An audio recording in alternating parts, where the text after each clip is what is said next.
Apakah sahabat mengetahui ada bunga yang sudah hidup di bumi sejak lebih dari 100 juta tahun yang lalu? Ya, benar.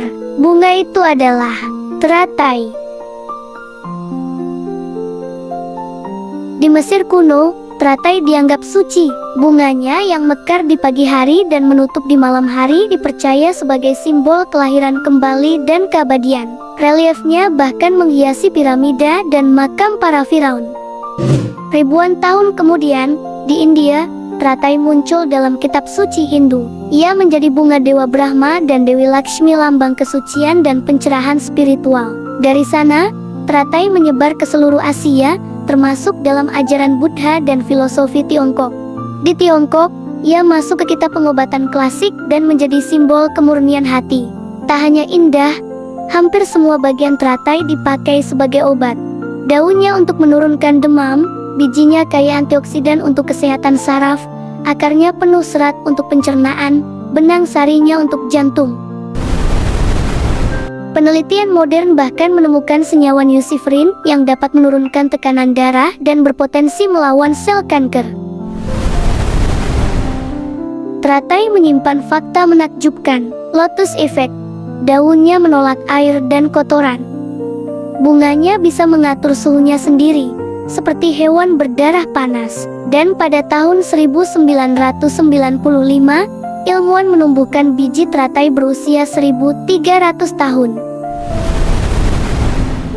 Teratai mengajarkan kita satu hal, walau tumbuh dari lumpur, ia tetap mekar indah di atas air.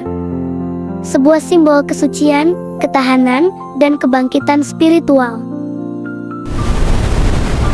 Teratai dalam ajaran Buddha bukan sekadar bunga indah yang terapung di atas permukaan air. Ia adalah simbol kesadaran, kebangkitan, dan pencerahan batin. Dari akar yang terbenam di lumpur pekat, batangnya tumbuh menembus air yang keruh, hingga akhirnya mekar sempurna di atas permukaan tanpa ternodai. Perjalanan ini mencerminkan perjalanan batin manusia dari keterikatan, penderitaan, dan kebingungan, menuju keheningan, kebijaksanaan, dan kebebasan sejati.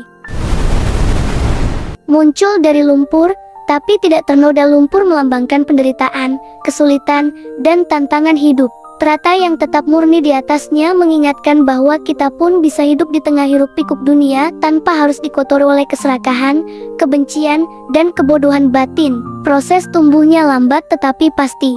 Seperti latihan batin dalam dhamma, pencerahan tidak datang seketika. Ia adalah buah dari kesabaran, ketekunan, disiplin moral, dan kesadaran yang terus dipelihara setiap hari. Mekarnya bunga sebagai lambang pencerahan.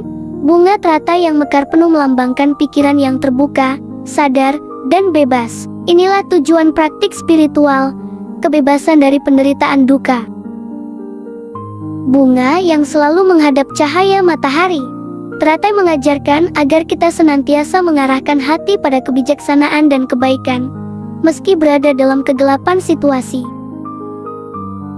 Di zaman modern yang penuh kesibukan, tekanan hidup, dan tuntutan tanpa henti, kita mudah merasa tenggelam dalam lumpur masalah. Namun, teratai mengingatkan, penderitaan bukan penghalang, melainkan pupuk bagi pertumbuhan batin. Seperti lumpur yang menyuburkan teratai, setiap masalah bisa menjadi kesempatan belajar, melatih kesabaran, dan menumbuhkan kebijaksanaan.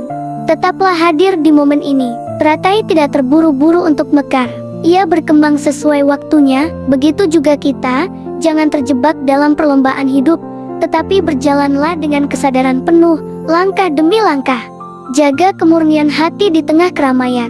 Kita bisa bekerja, berinteraksi, berjuang di dunia modern, tanpa kehilangan kejernihan batin. Seperti teratai yang tidak kotor meski hidup di lumpur, kita pun bisa menjaga hati agar tidak dikuasai oleh kemarahan atau keserakahan.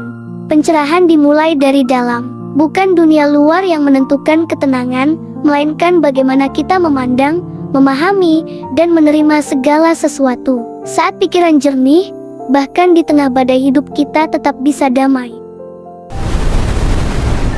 Hidup ini mungkin penuh tekanan, tetapi jangan lupa bahwa di dalam diri kita ada benih teratai, benih kebijaksanaan dan cinta kasih. Tugas kita hanyalah merawatnya dengan kesadaran sayati, kebajikan sila, dan kebijaksanaan pasnya. Jika kita setia melatih batin, maka suatu saat, seperti teratai yang mereka indah, hati kita pun akan mekar dalam kebebasan sejati.